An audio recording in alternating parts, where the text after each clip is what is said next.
apresentador aqui. Certo, eu estava procurando onde que se fazia isso. Tá, você está como apresentadora, do lado da câmera aí tem o íconezinho da tela do computador. Se você clicar em compartilhar... Compartilhar a tela, não é isso? Isso, isso. Deixa eu ver aqui. E aí o arquivo precisa estar aberto, não é isso? Sim. Eu deixei ele aberto, mas ele não aparece. Deixa eu ver o que acontece aqui. Bom dia. Agradecer ao convite. Muito bom poder compartilhar aqui com os colegas, né? A gente nessa caminhada, né? Nesse fazer-se, né? Caminhar e fazer-se ao caminhar, como o professor Antônio Neto trouxe, né? Acho que estamos todos nesse processo aqui, todas nesse processo, né? Bom ouvir o Paulo novamente. Eu tenho sempre assim, ficado de olho nas pesquisas que a gente compartilha essa questão, né, das populares aí, e, né, eu fico de olho na produção dele. E aprender, né? Porque a gente aprende muito. Quando a Elciene fez o convite, eu fiquei meio assim, eu disse para ela assim, pelo amor de Deus, não sei se eu vou cumprir exatamente não, porque eu não me vejo muito pós-estruturalista, sabe? Assim, é um peso, é um lugar que tem um peso, mas na conversa, né, e também nessa caminhada formativa, investigativa, de fato, a gente tem algumas coisas que podem indicar né, um movimento possa dialogar com alguns aspectos aí desse pós-estruturalista, a questão da imagem, enfim, né? Não sei se a Ciane vai conseguir, você vai conseguir, Ciane, compartilhar? Eu estou tentando aqui, Lida, ainda não baixou, né? Bom, não, já, mas pode ir, é porque não está travado aqui para mim, eu não estou conseguindo compartilhar também. Certo, então vou falando aqui enquanto você consegue. Bom, Sim. então a gente tem essas várias tradições aí, né? Acho que o professor Paulo aqui deu uma aula maravilhosa para a gente, e quando o professor Antônio também traz esses posicionamentos, né? E acho que todos nós estamos falando de um lugar que é da pesquisa em arte, né? E no que nós poderíamos pensar numa posição pós, né, com essa condição de uma pós, porque, na verdade, eu penso que a gente continua assim, dentro dessa modernidade, mas, enfim, essa é uma outra discussão, né? Mas nós temos algumas relações assim. Conseguiu aí, opa?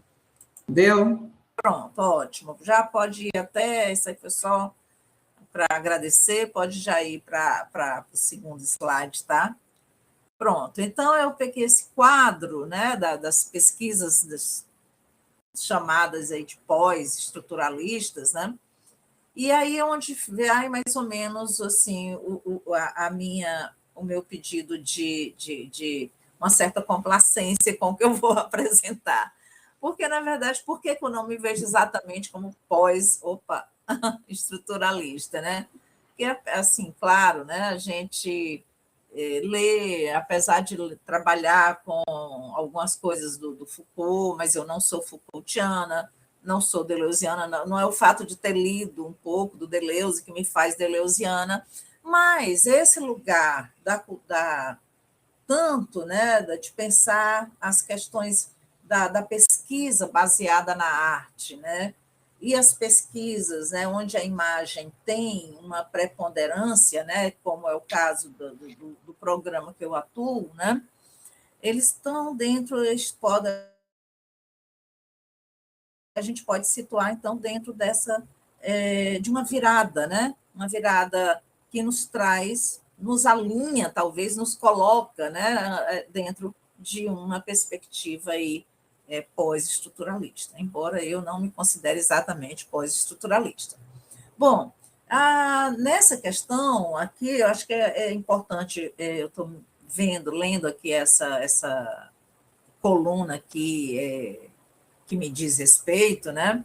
Eu acho que o que talvez se destaque é essa questão da gente trabalhar com uma pluralidade, com a polissemia de linguagens, e por linguagem aqui, realmente pensar na questão da arte, né, de muitas perspectivas, de muitos pontos de vista, muitas vozes, né, e não apenas em alguma perspectiva, digamos assim, de que a gente vá responder por meio de um determinado processo.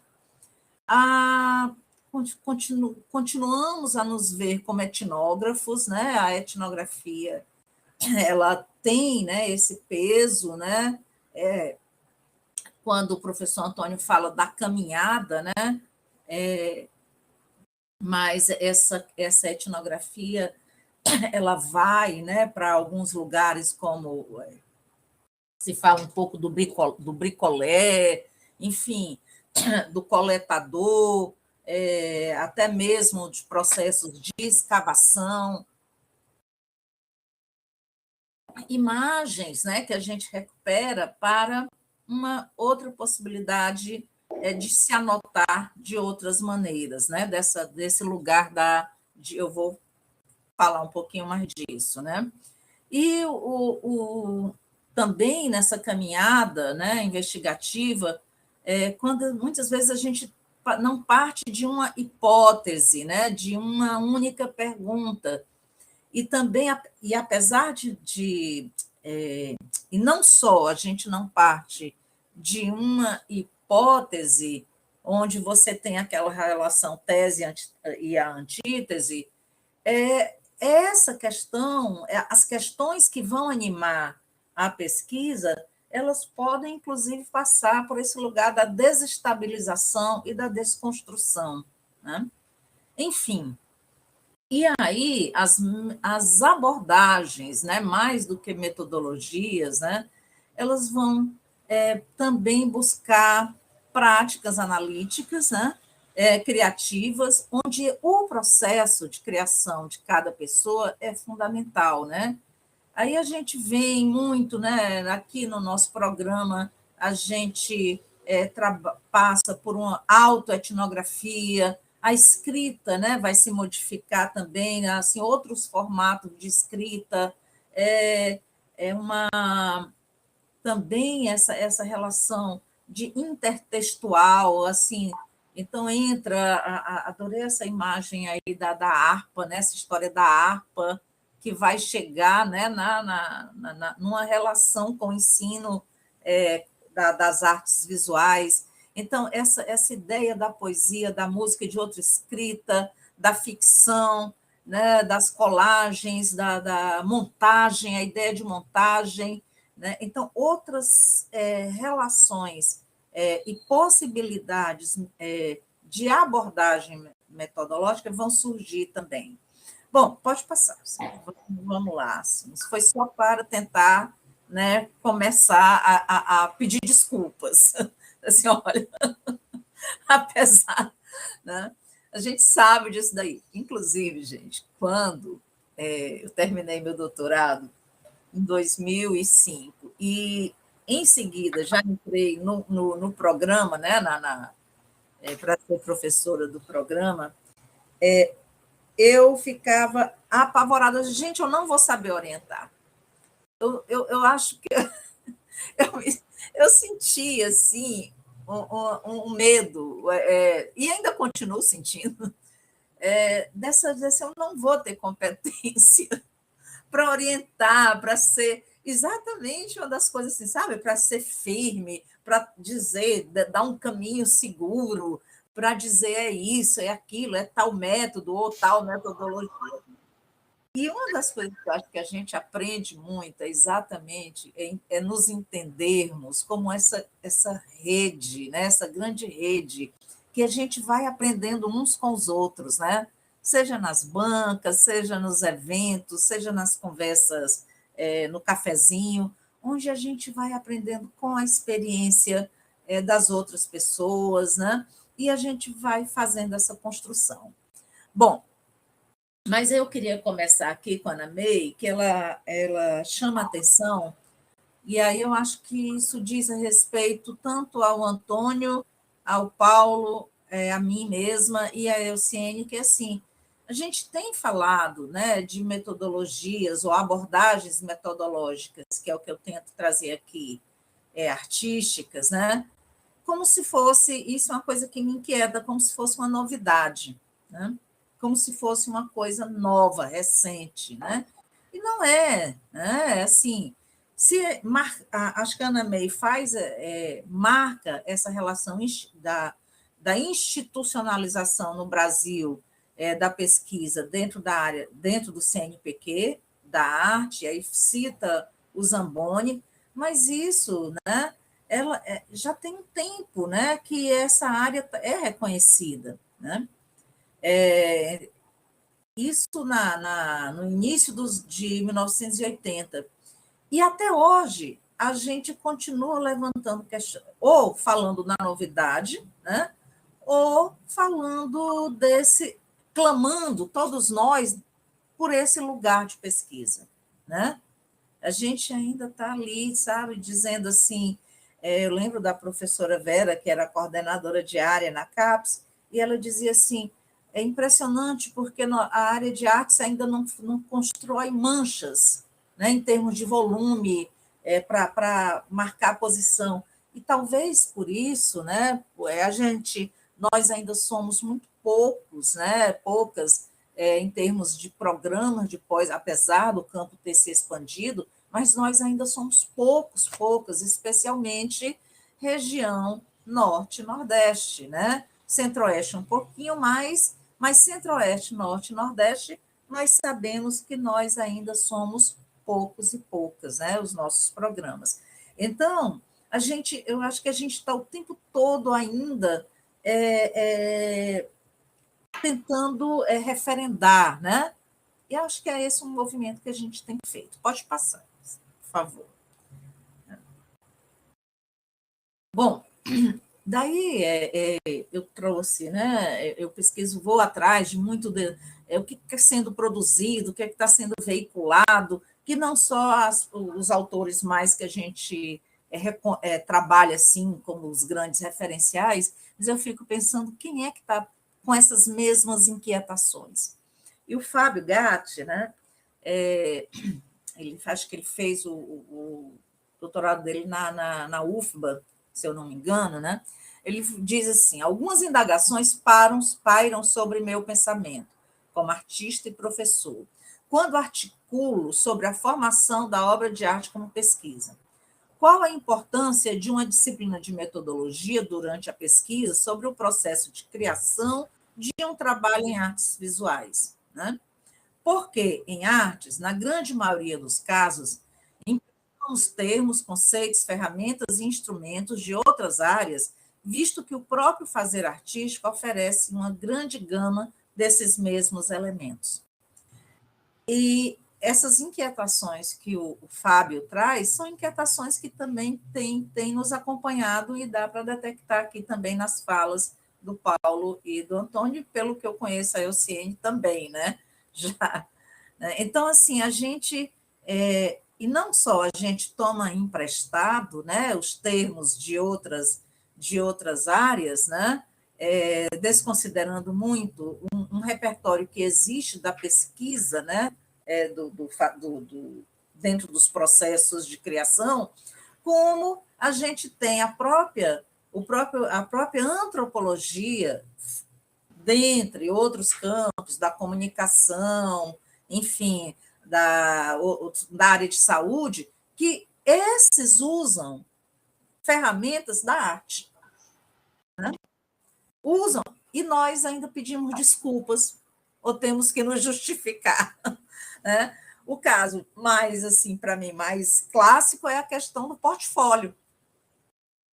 Desde quando a gente usa caderno de artista, caderno de anotações, como ferramentas, né, como dessa caminhada metodológica, quando outras áreas já usam, né? A antropologia passa a usar fotografia antes da gente, né? A nova etnografia trabalha com a imagem, né? Então, e nós ainda estamos ali. Avançamos, né? Estamos indo, né? Conversamos mais. Pode passar, por favor, Eugênio. Ainda o Fábio, né? Quais os métodos mais... Aquelas perguntas, né? Quais os métodos mais apropriados para uma pesquisa em artes visuais na universidade atualmente? Qual é, portanto, o problema metodológico enfrentado ainda hoje pela universidade? Professores, estudantes dessa área, quando se debruçam sobre a pesquisa na pós-graduação.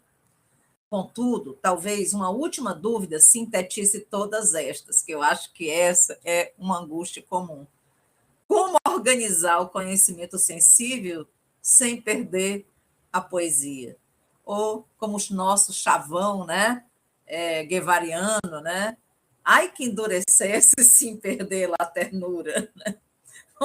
Então, esse é um desafio, né? Como é que a gente considera a pesquisa, né, e o processo de pesquisar, o processo investigativo, como uma obra de arte, ou como um processo criativo, né? Por favor, Cênio. Eu trouxe aqui a abordagem, porque tem uma coisa aqui que eu acho que é muito importante aqui. Quando ela vai falar que a arte-educação é a mediação entre arte público e o ensino de arte é o compromisso com a continuidade ou com o currículo, quer seja formal ou informal. Esses conceitos associados ao conceito de arte como experiência cognitiva vêm se constituindo o núcleo das teorias pós-modernas em arte-educação. Bom, uma vez que, no meu caso, pelo menos, estou, né, dentro, né, do ensino de arte, né, dentro dessa área da arte-educação, essa mesma questão que eu trouxe, a questão da pesquisa em arte como um todo, desse lugar que a gente fica buscando, né, referendar, essa questão, Ana May, traz assim, dessa perspectiva da experiência cognitiva. Mas sempre foi, né? Sempre foi, né? Arte enquanto conhecimento, a arte como ferramenta, o professor Antônio falou disso, a arte, né, como esse lugar da gente compreender nosso contexto cultural, nosso entorno, nossas relações de sociabilidade, nossas perspectivas, né, de construção subjetiva, não é? Então, essa relação de entender a arte como experiência cognitiva realmente é uma virada, né? Se ela sempre foi, mas na pesquisa e na relação do ensino, é de fato uma virada, e ela vai estar nesse núcleo dessas teorias pós-modernas em arte e educação e na pesquisa em arte, ensino de arte. Né? Pode passar, sim. E continuando com a Ana May, né? Eu acho que esse é um grande desafio na pesquisa. E não só, gente, eu vou aqui colocando uns cafés tomando aqui, que eu tomo café no lugar de água. Aqui. Bom, a arte como linguagem aguçadora dos sentidos transmite significados que não podem ser transmitidos por meio de nenhum outro tipo de linguagem, tal como a discursiva ou a científica. E aqui eu faço um ponto bem aqui, porque acho que isso que a Ana May traz é um dos nossos impasses dentro da construção investigativa na pós-graduação, né? E vai lá para a pergunta do Fábio. Ou eu estava falando do chavão guevariano, né? Onde está o rigor, né? Como é que a gente não vai perder o rigor, a veracidade, enfim, aquelas questões que são os motes ali da pesquisa científica. Então, a gente vai refazendo. É possível, né? Se não tem uma resposta, mas quais são os nossos impasses da pesquisa artística, seja, né, ela em seus desdobramentos, né, pesquisando o objeto, trazendo os processos de criação para o processo dos caminhos metodológicos, das abordagens, seja enquanto deflagra as questões que deflagram, né, os próprios temas e inquietações da pesquisa, mas, enfim, a gente vive esse impasse. E se não existe uma pergunta, desculpem, se existem perguntas e as respostas são sempre provisórias, né? Eu acho que vale a pena a gente, pelo menos, tentar, e é isso que a gente tem feito, e esse convite da IOCN, acho que é isso, a gente tenta nos entendermos nessa zona de conflito, nessa área de guerra, né? Nesse palco instável, né? Bom, e aqui ela traz a questão, né, das artes visuais, tendo a imagem como matéria-prima, né? Que essa imagem ela vai tornar possível a visualização de quem somos, de onde estamos e de como nos sentimos. Se isso a gente leva, ok, pode deixar. Se isso que a Ana May coloca, a gente leva para a relação da mediação com o ensino, a gente pode levar também para a mediação com a pesquisa, né? Bom, e aí eu trago, então, o Raimundo, que é, né, um dos autores junto, né, com a Irene, Tourinho, né, eles são bem na pesquisa da cultura visual, que também alimenta, não é, essa caminhada de uma outra, de tentar pesquisar e existir nessa zona instável, né? Nesse choque de placas tectônicas entre o científico e o artístico, sem solução, sem solução, estão aí as normatizações, né, para nos todas as regras, os comitês, enfim, né, mas enfim, na perspectiva da cultura visual, a interpretação se constitui como prática social que mobiliza a memória do ver, aciona e entrecruza sentidos da memória social construída pelo sujeito. Influenciadas pelo imaginário do lugar social, as interpretações configuram processos de construção de sentidos e significados. E aí, Paulo, penso eu que aqui a gente tem, muitas vezes, uma armadilha dentro desse campo que a gente pesquisa, porque nos aproximaríamos. Aliás, nós precisamos dos procedimentos hermenêuticos, né? E muitas vezes, ou eu diria uma boa parte, a gente não tem, né, aqui essa fundamentação da pesquisa fenomenológica que você chega numa encruzilhada onde você vai ter que fazer algumas opções, né? Bom, enfim, voltando, né? O professor Raimundo ele vai dizer, né?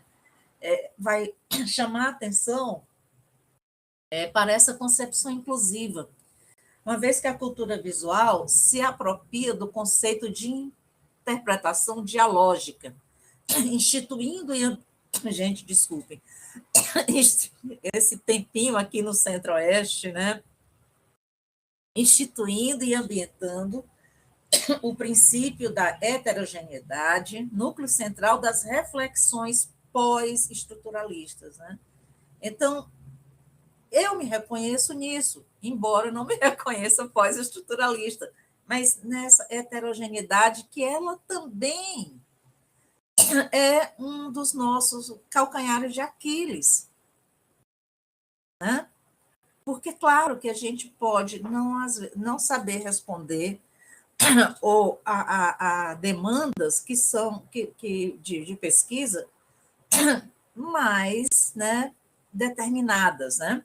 Enfim, continuando aqui com Raimundo, nós vamos ter, né, nessas pesquisas uma ênfase nessa questão do conceito de autor, e isso é muito importante na construção ou na orientação das nossas pesquisas aqui, a questão das teorias sobre o sujeito, e essa questão de não só de múltiplas identidades, mas como identidades em processo, nunca prontas, né? E esse conjunto, né, gera deslocamentos conceituais e interpretativos, abrindo espaços para discussões sobre o modo como a imagem e a arte nos interpelam. Então, aqui a gente tem uma virada, não é, interpretativa, no sentido de que a pergunta, por exemplo, pode mudar, assim, a pergunta, no lugar de ser como o que essa imagem quer dizer, mas como essa imagem nos interpela, né? Como essa imagem interpela o nosso lugar, né? O nosso lugar no mundo, as nossa ou de uma forma subjetiva ou de uma forma coletiva, não é?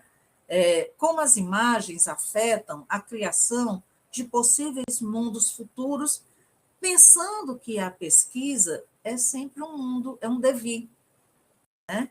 Pensando que a investigação é sempre um devir, né? Pode passar, por favor. A gente vai assim. Bom, e aí eu peguei esse flyer aqui desse seminário que aconteceu em 2022, porque eu gostei, eu acho que é bem, né? A chamada tem muito a ver com isso, né? As imagens não são passivas, elas trabalham para transformar a visibilidade dos seres e das coisas, né? Essa proposta, né, que a gente trabalha muito também aqui na arte e cultura visual, é uma escrita ensaística, né, mas ensaios visuais, e onde as imagens vão além da ilustração, embora, quando ela tem que ser ilustração, ela é tratada como ilustração, né? As imagens e as visualidades são sempre palcos, né? Espaços de tensão e conflitos, quer dizer, um pouco assim como o professor Antônio falou, a realidade não está dada, né? Ela é construída. Então, as imagens também, nesse viés pós-estruturalista, ela também não está dada, não é o visível, né? E aí a gente pode ir lá para o Didi Uber, né? Pensar na fantasmagoria, enfim, né, no que não está presente, ou no que arde, nas cinzas que fazem arder determinados apagamentos, né, das imagens, né? Então, essa relação de pensar que também a imagem e as visualidades não estão dadas, elas estão aí nessa relação dos conflitos, né? E das possibilidades, né? Enfim, pode passar, por favor. Eu aproveitei o flyer para, né? E aí eu fui pegando, gente, alguns autores e autoras que eu usei nesses últimos textos que eu tenho produzido, né? Eu gosto muito, a Regina Machado não é da área de artes visuais, é da área, né, de teatro, né, na USP, aposentou já, mas eu gosto dessa coisa, e até porque ela diz assim, existe na arte uma condição, um estado de contemplação do horizonte, né, uma contemplação ativa, o estado de conceber, arquitetar diversos desenhos, né, de sondar combinações de imagens. Como podemos criar situações de contato nosso e dos estudantes, né? Com esse silêncio que é espaço de gestação, em meio à balbúrdia do nosso tempo. Isso é difícil, né? A gente pensar diante dos prazos, né? Diante, digamos, você acaba de entrar, as pessoas que você vai orientar, e elas já querem saber ali naquele semestre tudo que tem que fazer. A pesquisa de campo já está desenhada, né? E você fica assim, eu que sou asmática, então eu fico, cadê a minha bombinha, né? Então, assim, cadê esse espaço de silêncio, esse espaço de gestar, né? Esse espaço de gestação? Como propiciar o contato e o alargamento desse universo de imagens internas no diálogo com a arte? Se o nosso objeto de estudo é a arte, o processo de aprender e ensinar arte não poderia ser semelhante ao processo de criação-recepção que se manifesta no domínio artístico.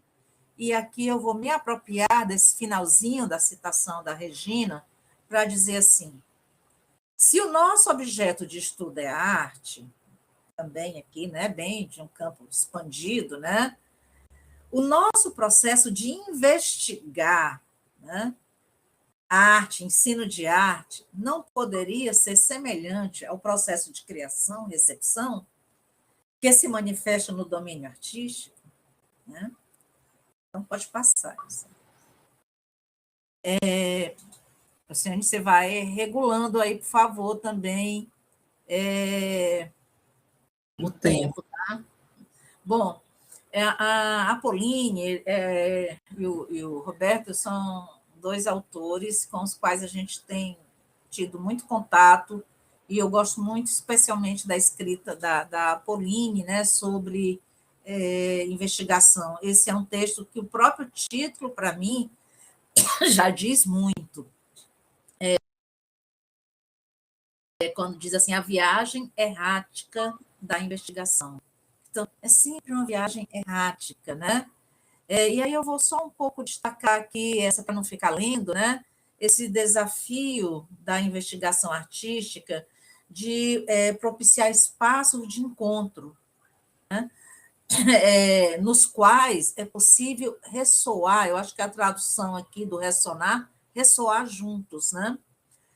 E isso nos leva para uma dimensão relacional, né, do processo investigativo, né, que é também outra questão que pode ser muito bonita na escrita, na teoria, mas essa dimensão relacional, ela pede um tempo, ela pede espaço, ela pede o silêncio, ela pede a gestação, ela pede a desconstrução, as inquietações, e muitas vezes também esse tempo acadêmico não nos propicia, né?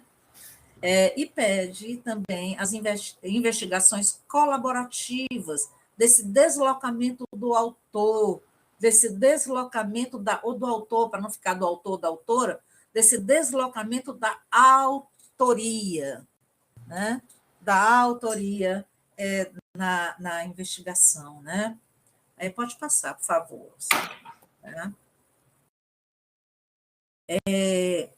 E aí vem, né? Eu peguei esse texto dessa moça, da Celiane, que eu gostei. Essa é uma coisa, gente, que a moçada que trabalha comigo é constante, essa angústia aqui. Como eu posso desenvolver um programa de pesquisa, um projeto, né? Que seja orgânico, que envolva pessoas, comunidades, cidades e transformações sociais, enquanto, ao mesmo tempo, possa receber reconhecimento acadêmico, demonstrando seu rigor, sua qualidade, sua relevância. Né? Então, essa pergunta ela é constante, ela está aqui no nosso, pelo menos aqui no nosso programa, não sei no de vocês, mas aqui ela é constante, né? Puxa vida, mas isso que eu estou fazendo, será, né? Enfim, outra autora, né, que a gente tem dialogado bastante é a Miriam Celeste Martins, né? quando ela diz assim, peguei esse trechinho dela, né? Perguntamos, seja no livro, artigo, dissertação, tese, material didático. Aí aquela relação que ela pergunta da imagem, né, do papel da imagem, né? E aí eu só vou fazer um gancho dessa citação da Miriam com a pergunta da Celiane, é porque a imagem também é objeto de desconfiança. Né?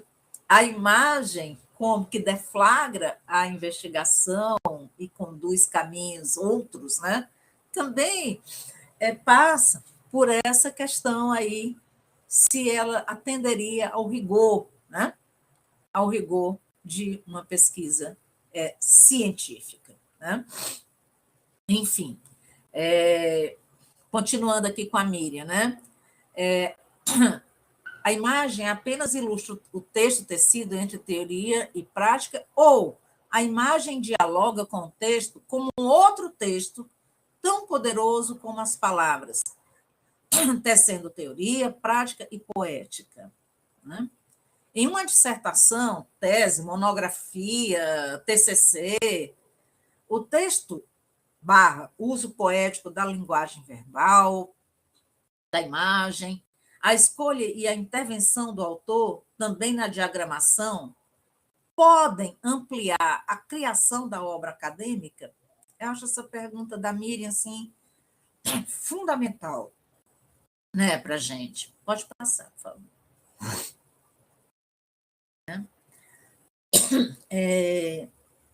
Essa foi uma fala da Rejane Coutinho, quando ela foi fazer uma espécie de retrospectiva foi uma homenagem à professora Ana May Barbosa. E ela ficou encarregada de fazer essa base, né, uma retrospectiva histórica da produção, né, da professora Ana May. E a Rejane fala que num determinado momento ela se deu conta que ela estava pesquisando os textos e ela teve que colocar na sua mesa, né, os livros, né, e que essa visualidade, essa materialidade, né, já informavam muito. Olha, por exemplo, o livro aqui, Teoria e Prática, é um livro todo remendado, provavelmente a Rejane já emprestou esse livro 300.000 vezes, além de ter folheado.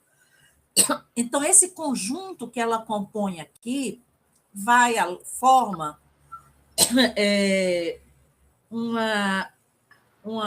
nos traz uma polifonia de sentidos e de possibilidades investigativas para além de uma cronologia da produção da Ana May Barbosa. Né?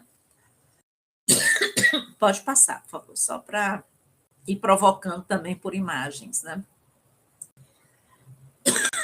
E aqui tem o Wagner Gonçalves Silva, num texto que eu acho assim, muito, muito bom.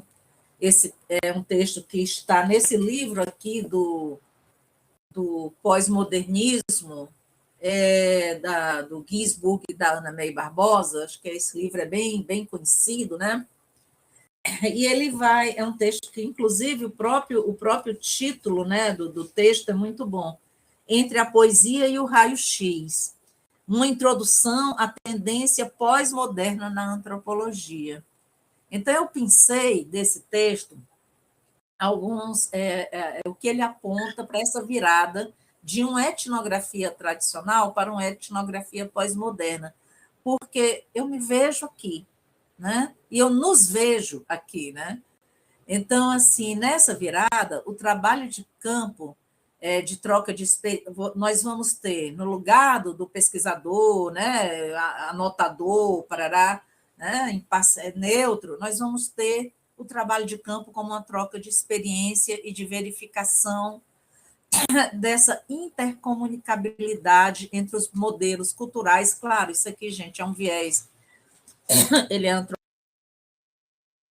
antropólogo, é um viés da antropologia, E, né, eu não sou antropóloga, mas eu acho que isso serve para... A gente tem se apropriado de uma nova etnografia que vem aí de outros parâmetros da antropologia. Essa compreensão antropológica como representação da fusão entre o ponto de vista narrativa e os sistemas simbólicos, né, do pesquisador, que incluem modelos científicos e culturais, que vão dessa fusão dos modelos êmicos, do próximo e diverso, aos éticos, ao global, distante, universal. Mas aqui há um peso, né, dessa relação local, né? De novo, aqui pegando aqui já uma imagem, né, do poeta pernambucano, né, do Mangue Beach, né, de plantar a antena no mangue, né, nessa relação da gente... gente, agora deu um branco aqui do nome do poeta, vocês podem me ajudar aqui, do nosso, né, mentor aqui do Mangue Beach. Enfim, essa pesquisa, né, nessa perspectiva, e aí eu estou trocando os nomes aqui de propósito, né, como tradução simultânea de culturas e formulação de epistemes alternativas. E esse ponto da escrita etnográfica nesse estilo experimental, a busca de uma descrição participante. Uma vez eu conversando com um amigo meu, antropólogo, ele diz assim, não, mas eu não reconheço exatamente, eu entendo isso, mas os antropólogos sempre usaram esse estilo, seus cadernos, inclusive, né, de anotação, são muito próximos dos cadernos de artista. E daí a gente ficou nessa guerra. Eu disse, mas não apareciam na pesquisa. Aquelas anotações por meio de desenhos, de gráficos, disso, não apareciam na pesquisa, né? Então, essa escrita que faz uso de alegorias, pastiches, figura de linguagens, enfim, ela não fica agora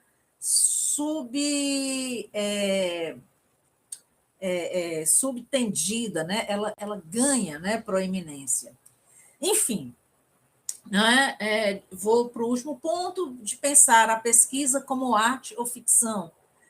E por pesquisa eu falo dessa caminhada investigativa, onde nós vamos ter uma mistura de gêneros, né, científicos e literários, e a dissolução de fronteiras entre eles. E esse também é um grande desafio, né? Pode passar, por favor, sim. Daí eu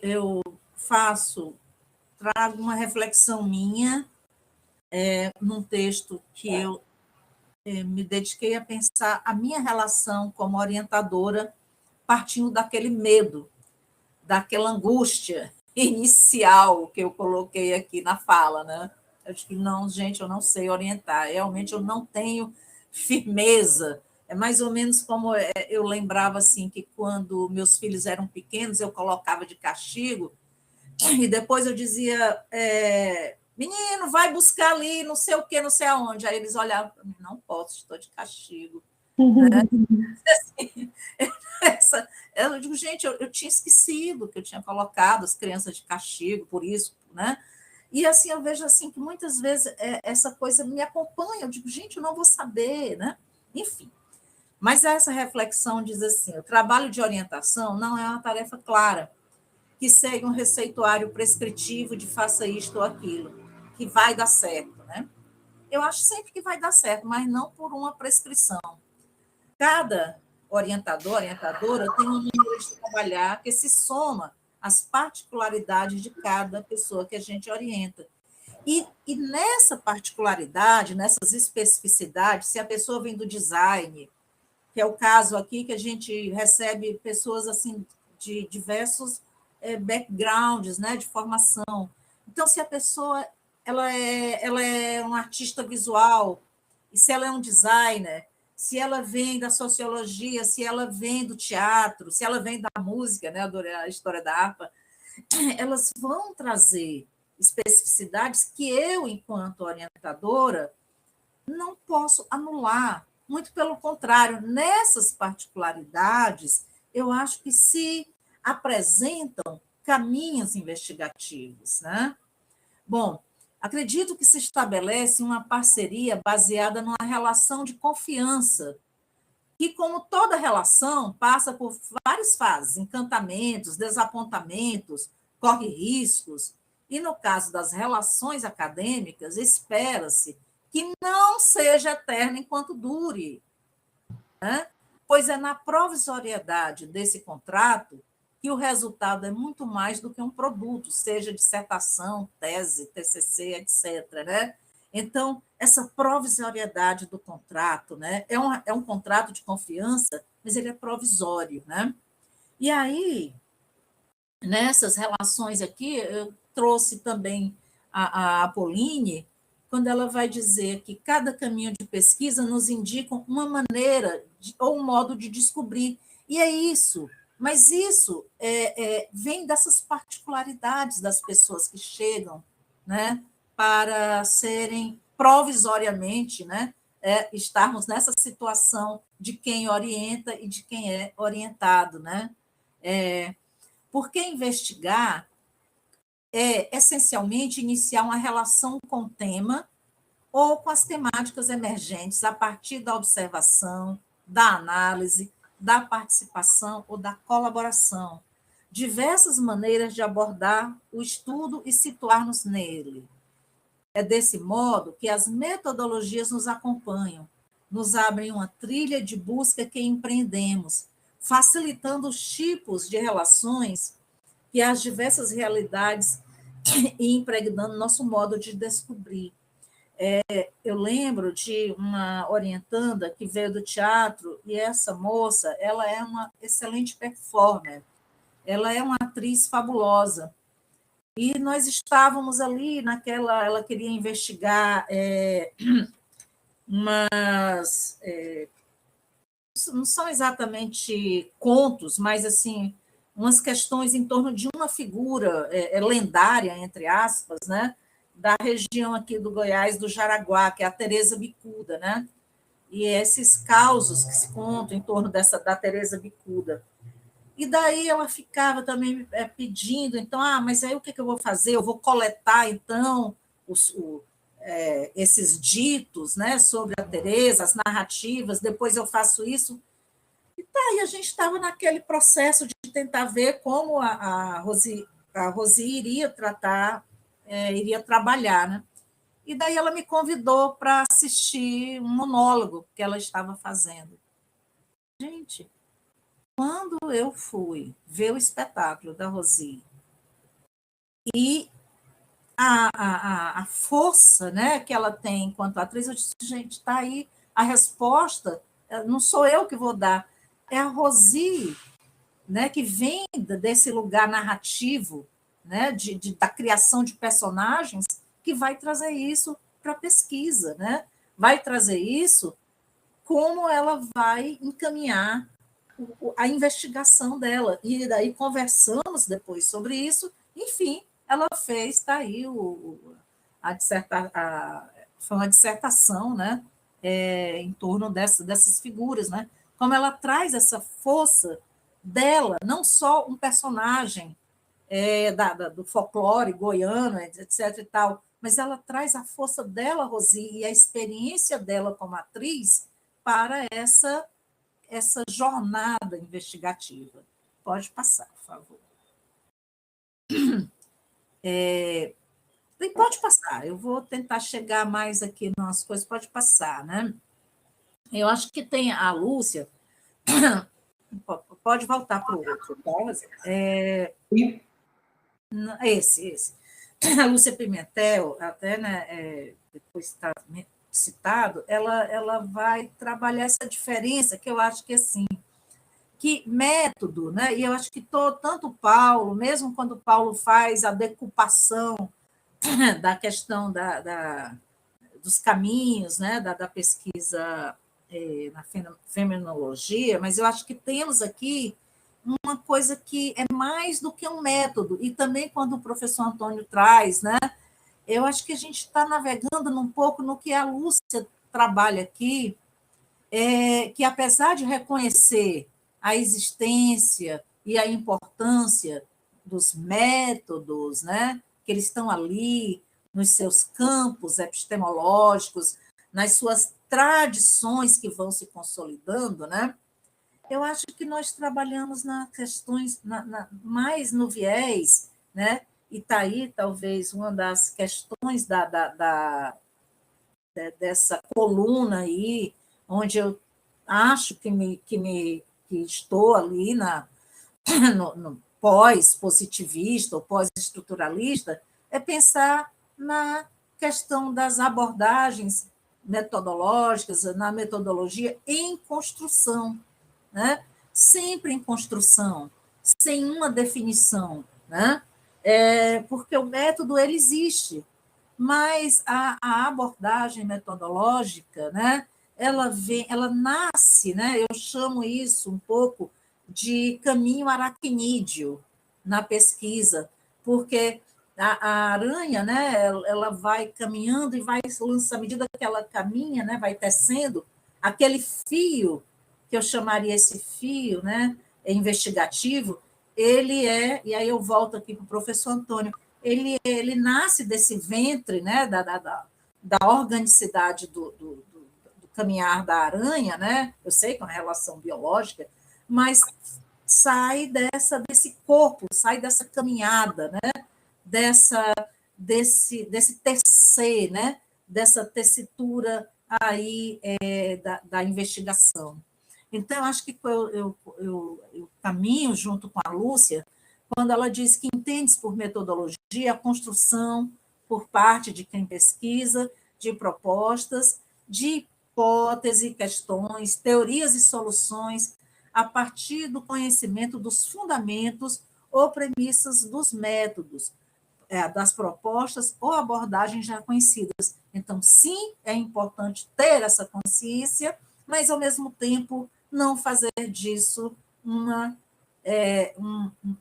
vetor unidirecional da caminhada investigativa. Então, a metodologia é o caminho para se chegar aos objetivos, e esse da pesquisa. E esses também são deslizantes, eles podem ir variando, né? Eu sei, então, pode ir passando, e aí deixa eu ver, para chegar um pouco. Pode passar, né? Pode passar. E daí eu vou trazer algumas imagens, né?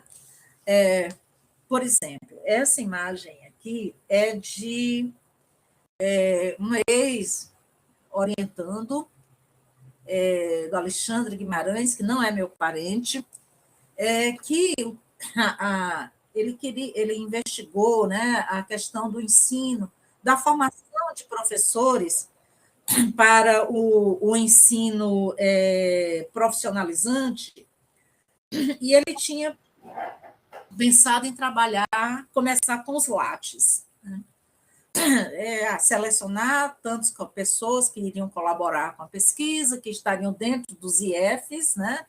Antigos Cefetes, antigas escolas técnicas, mapear o percurso dessas pessoas, no caso foram 5 mulheres, né? 5 professoras, e o ponto de partida seria o Lattes. E numa aula onde nós estávamos trabalhando a partir de imagens, né? Ele trouxe essa imagem, né, de um bordado pelo avesso, que ele não tinha se dado conta que estava pelo avesso, né? E daí, nesse dia, se apontou um caminho para a investigação do Alexandre. Ele disse assim, puxa vida, mas os avessos são mais importantes. Então, eu vou revirar esses lattes pelo avesso. Em vez de fazer aquele olhar para os currículos, né, do que estava, eles, e o que não está? E quais são os avessos desses lattes? Né? Como é que eu vou me aproximar? Como é que eu vou estabelecer as entrevistas narrativas, tudo lá, fundamentadas e tudo, mas a partir dos avessos? Né? Bom, pode passar. E ele faz essa investigação. Eu Para além disso, além dos avessos, a Alexandre não borda, né? Não porque seja homem, mas porque não tem a experiência do bordado. Mas ele estava, nesse momento, se colocando numa experiência de criação no ateliê de gravura. E daí ele, com a ideia dos avessos e de pensar como iria trabalhar a questão depois, né, desse apanhado dos avessos, ele elabora matrizes a partir de caixas de fósforo, ele abre as caixinhas, constrói essas matrizes que representavam para ele os látis, né, porque eram feitos de camadas, né? O látis tem isso, né? São camadas, só que a gente não vê dessa maneira. Isso aqui foi o Alexandre, né?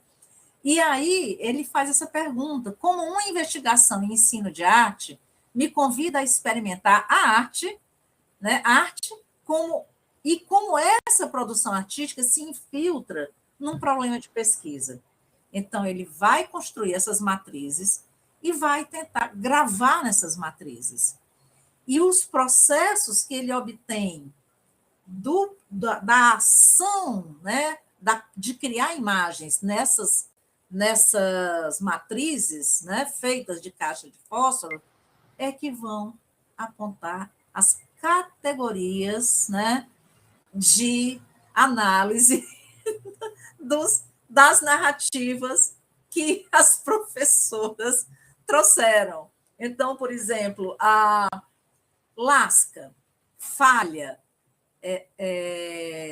fissuras, né, que saem desse processo de gravar numa matriz tão precária quanto aquele construiu, né? E daí ele vai fazendo essa reflexão, além dos avessos que deflagrou a pesquisa dos látis de uma outra maneira, mas também essas fragilidades, né, de escavar o látis, assim como ele escavou essas matrizes das caixas de fósforo, né? Pode passar, sim. Essa aqui foi uma outra aluna, né, que investigou as relações de ensino-aprendizagem dentro de um quilombo indígena, né, no interior do Pernambuco, e como ela vai trabalhando as narrativas por meio do seu próprio processo artístico de colagem. Ela trabalha muito bem, né, com colagem digital, e como ela vai construindo a partir das visualidades, dos contextos do cotidiano, das relações parentais, das relações geográficas e topográficas da região, dos conflitos. Infelizmente, eu trouxe só essa imagem, mas tem uma série de imagens que vão sendo construídas a partir, no processo da pesquisa, e que vão trazendo para a Larissa possibilidades de análise que só a narrativa, digamos, um processo do discurso não traria. Aqui nós temos o discurso imagético, o discurso visual. Essa outra pesquisa, pode passar, sim, é de uma orientanda da Edith, que investigou uma experiência de artesanato no antigo, ainda, quando o Porto Nacional, né, pertencia a Goiás, aquela região, e ela investiga essa experiência que ela vivenciou enquanto jovem, e ela faz o recorte de 75 a 81. E ela tinha um impasse que era o seguinte: daquele tempo existiam poucos sobreviventes, né, das mulheres artesãs com as quais ela queria recuperar essa memória. Bom, só para a gente foi se dando conta, junto com a Edith, né, que a Edith tinha essa história toda em arquivos, que ela é fotógrafa, né? Ela é artista, ela é designer e ela é fotógrafa. E ela tem, dessa forma, ela é muito organizada. Tudo isso sistematizado, como vocês veem aqui na capa, que está na capa da dissertação dela, esses filmes, né, fotográficos. E daí ela vai buscar, e aí a gente compreendeu, né, em conjunto, que o processo metodológico, a caminhada metodológica da Edith era o desarquivar. Era uma reflexão sobre o ato do desarquivar. Né? E ela faz isso de duas maneiras. Né? Ela compra, né, manda buscar uma régua que tem hoje, não sei se vocês conhecem, uma régua que você coloca esse filme, né? E ele já transforma isso numa imagem, você já, enfim, consegue salvar aqui no seu computador, né? Então, é esse processo, né, tanto do que ela já tinha antes do mestrado, que era do arquivamento, mas para ela lidar para acessar essas memórias, ela vai desarquivá-las, né, por meio dessa tecnologia. E depois ela sente necessidade de fazer um outro desarquivamento.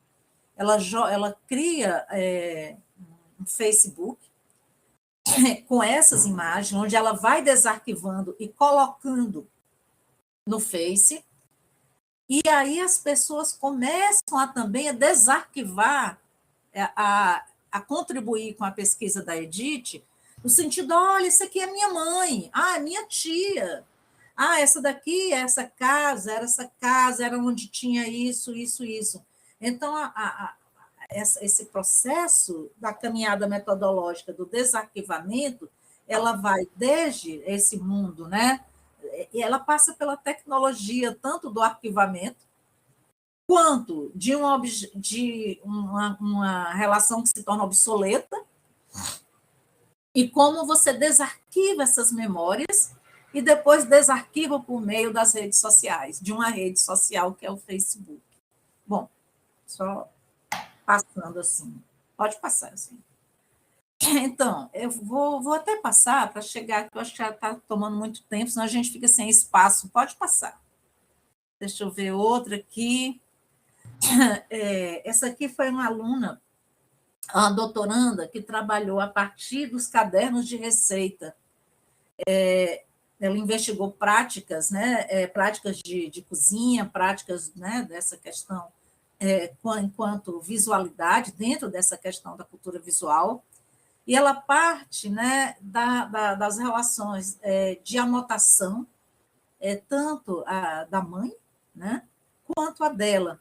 E ela vai em busca de pessoas que não só cozinham, como também têm ainda a prática de ter o caderno, né, gente, esqueci, o caderno de receita. E como esse caderno de receita se configura, como é que ele fala de um determinado tempo, como é que ele fala de coletivos, como é que ele fala de determinadas subjetividades e artísticas, culturais, etc. Né? Então, vamos passar, pode passar. E a do Volney, vou terminar com a do Volney, que foi um doutorando, que ele trabalha a partir também da memória de um avô, saberes, fazeres cartografados a partir das memórias de um avô que ele não conheceu. O gancho, a pessoa que fazia esse contato, que deflagrava a pesquisa do Volney, foi a mãe dele. E eu acho muito interessante, quando ele trabalha o tempo todo com os cadernos de anotação, e ele diz assim, as anotações feitas no calor dos acontecimentos, muitas vezes carregavam o reconhecimento de certas impossibilidades e resistências presentes no processo, como esse registro aqui, elaborado logo após o desejo da minha mãe de começar a pesquisa por um lugar completamente desconhecido por mim, contrariando a minha vontade de continuar a exploração da casa onde eu tinha vivido grande parte da minha vida. Aí ele se perguntava, por que ela quer visitar uma casa que não existe mais? Então, a gente vê que, às vezes, é a ausência que vai te levar, né? Essa incertidumbre, falei agora em espanhol, mas pode passar assim. Volney sente que o caderno de anotação dele já não bastava. E ele separa uma parede da casa dele, onde ele começa a colar documentos, fazer cópias, anotações, o caderno dele se expande para uma parede, e ele vai marcando cada deslocamento dele, que é a mãe que vai, né? Olha, tal coisa.